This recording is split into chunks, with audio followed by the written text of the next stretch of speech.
West Michigan awoke this morning to news that shocked the world. Pope Benedict XVI will resign. I'm not really surprised, but yet it's still a shock.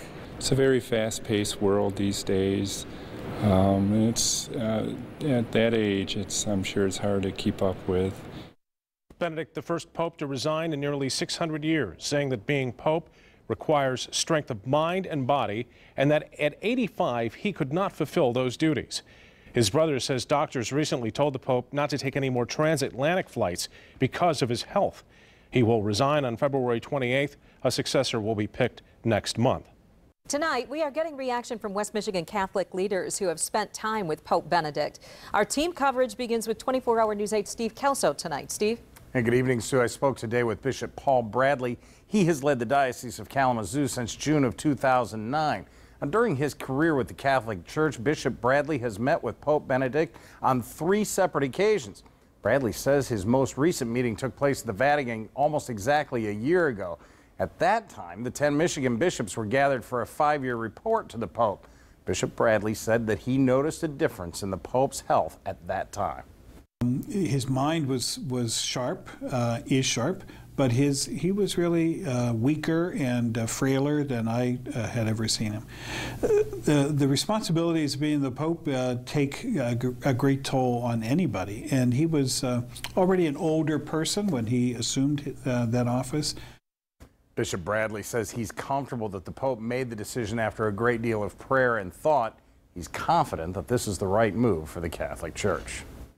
Thank you, Steve. On 24-hour News 8 at 5, we spoke live with Bishop Walter Hurley, leader of the Grand Rapids Diocese. He says the Pope's resignation could lead to future popes following his lead. Historically, and as you know, for the last 600 years, when someone was elected Pope, they were elected until they died. And our world is very different. The issues that face the church are very complex.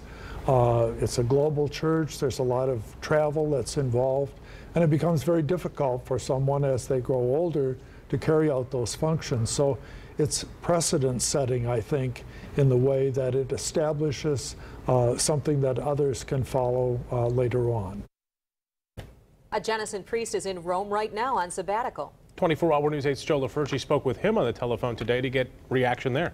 Sue Bryan, along with his duties at Holy Redeemer Church in Jenison, Father Ron Hutchinson also helps the diocese recruit priests. He found himself at the Vatican during one of the biggest announcements of the decade.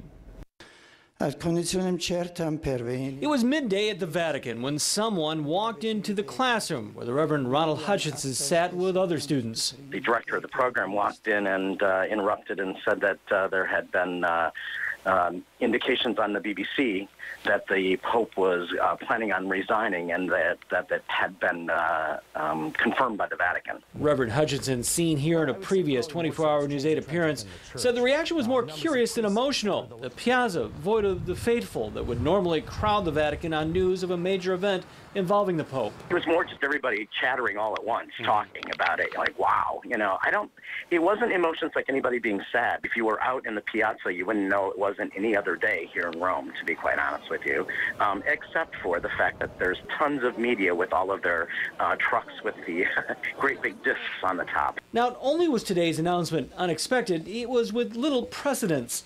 Pope Benedict becomes only the second pope to resign in office since the 1400s. Is there some kind of question how to react to this because he is resigning? Yeah, I think that you've hit the nail on the head.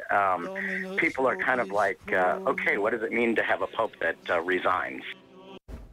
Reverend Hutchinson is blogging about his experience at the Vatican. We have a link at woodtv.com. Joe, thank you. Make sure and stay with us at 6:30. NBC Nightly News will have live team coverage from around the world on the Pope's resignation.